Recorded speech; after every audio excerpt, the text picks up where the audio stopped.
Voorkomen is beter dan genezen, dat begrijpt iedereen. Maar onze gezondheidszorg werkt totaal niet volgens die logica. De plus en plus de personnes ont recours à un bypass gastrique pour perdre du poids. Mais il n'y a pas d'approche nationale pour promouvoir l'alimentation saine. 1 million de Belges prennent chaque jour des antidépresseurs. Mais pour avoir un rendez-vous chez le psychologue, les listes d'attente sont interminables. Un enfant sur 4 souffre d'asthme. Mais au lieu de s'attaquer à la pollution de l'air, les enfants se font prescrire des puffs. Operaties en medicatie brengen immers meer centen in het laadje. Dat is niet alleen heel ongezond, het is ook heel duur voor de patiënten en de maatschappij.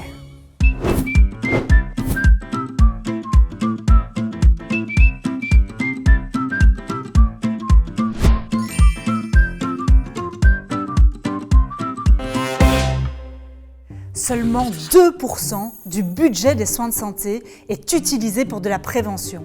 Tout le reste est utilisé pour des recherches, des frais hospitaliers ou des médicaments. On entend souvent que nos soins de santé sont parmi les meilleurs au monde. Mais nous sommes surtout très forts pour soigner les gens, beaucoup moins pour empêcher que ces mêmes personnes ne tombent malades.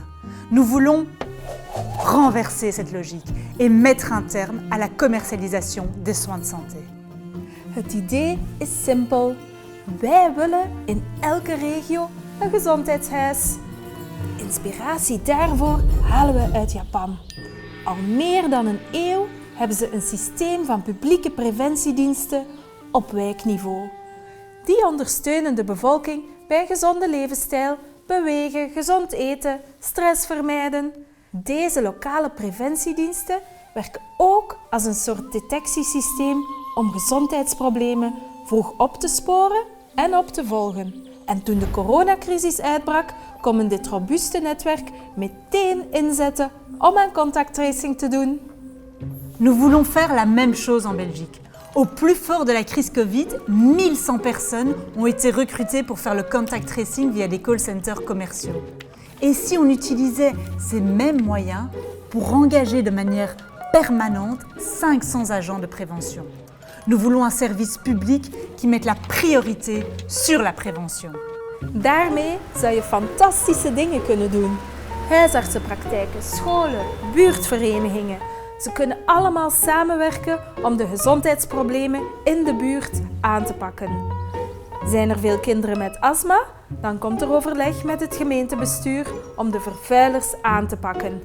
Is er veel overgewicht? Dan kan er samen met scholen en jeugdbewegingen ingezet worden op gezonde voeding of sportactiviteiten. Cela ne doit pas être plus cher que le système actuel. Au contraire, des études montrent que chaque euro investi dans la prévention rapporte à terme 4 euros à la société. Une diminution des problèmes de surpoids entraîne une baisse du recours à l'utilisation des bypass gastriques. Une meilleure accessibilité aux psychologues entraîne une diminution de la consommation d'antidépresseurs. Une diminution de la pollution de l'air entraîne une diminution du recours aux puffs. Helder, nietwaar?